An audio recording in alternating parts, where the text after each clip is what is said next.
Assalamualaikum warahmatullahi wabarakatuh. Bismillahirrahmanirrahim. Alhamdulillahirabbil alamin. Wabihi nasta'inu ala umurid dunya waddin. Wassalatu wassalamu ala asrafil anbiya'i wal mursalin wa ala sayyidina Muhammadin wa ala alihi wa sahbihi wa dzurriyyatihi wa atba'ihi ajma'in. Amma ba'du. Dengan channel Tukang Kebun dan Kucing yang setia di sini, alhamdulillah wa syukrulillah kita bisa berjumpa kembali, di mana di kesempatan yang sekarang kita akan membahas mengenai sebuah judul, yaitu mengapa Dajjal muncul dan ditarik masuk dalam kisah dan bahasan mengenai budak Angon atau Satrio Piningit. Judul ini sengaja saya tampilkan sekarang sebelum kita membahas kebahasan yang lebih lanjut, dikarenakan untuk bahasan-bahasan selanjutnya sangat mungkin bahasan kita akan menyerempet dan membawa-bawa tentang Dajjal. Mengapa demikian? Karena memang Dajjal merupakan sosok yang sangat terkait dengan budak Angon atau Satrio Piningit, di mana kaitannya adalah terutama dengan kisah akhir zaman.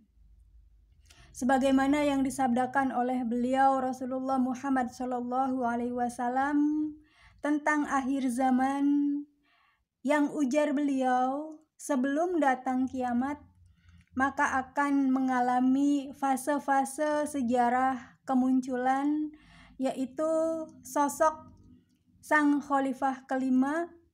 Lalu ketika sang khalifah kelima ini wafat, terjadi keributan yang dipelopori oleh 3 keturunan atau 3 putra-putri dari budak Angon atau Satrio Piningit sebagai sang khalifah kelima.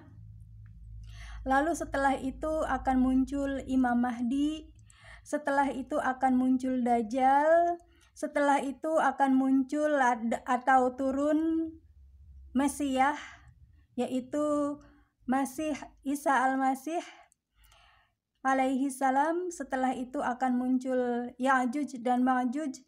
Setelah itu terjadi peperangan antara alam-alam langit dan bumi, dikarenakan Ya'juj dan Ma'juj kemudian mengarahkan panah-panah mereka, pasukan Ya'juj dan Ma'juj ini mengarahkan panah-panah mereka ke langit, sehingga panah-panah itu turun ke bumi dalam keadaan berdarah-darah. Dan setelah itu baru terjadi yang namanya tanda-tanda kiamat besar, tanda-tanda kiamat yang sesungguhnya, yaitu tanda-tanda akan hancur leburnya alam semesta menuju ke dibangkitkannya alam lain, yaitu alam akhirat, yaitu alam pembalasan, dan dihamparkannya padang mahsyar untuk terjadinya hisab atau perhitungan untuk pembalasan bagi kita selama kita hidup di dunia, yaitu pembalasan amal-amal perbuatan kita, baik perbuatan baik maupun perbuatan buruk, ditimbang manakah yang lebih berat, apakah amal yang baik ataukah amal yang buruk. Sebagaimana pernah juga saya sampaikan bahwasanya ada konspirasi global yang terjadi dari masa lampau, yaitu dari zaman Nabi Musa alaihi salam sehingga zaman Dajjal yang sesungguhnya ini muncul.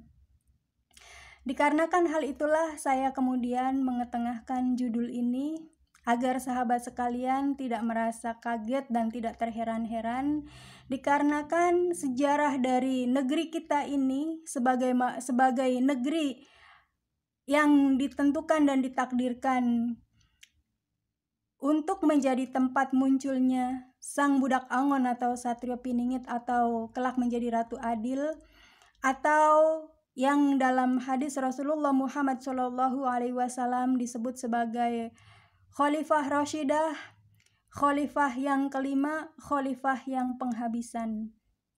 Beliau, sekali lagi di video ini saya sampaikan informasinya, bukanlah sosok Imam Mahdi. Beliau sangat jauh berbeda dengan Imam Mahdi. Dalam banyak hal jauh berbeda.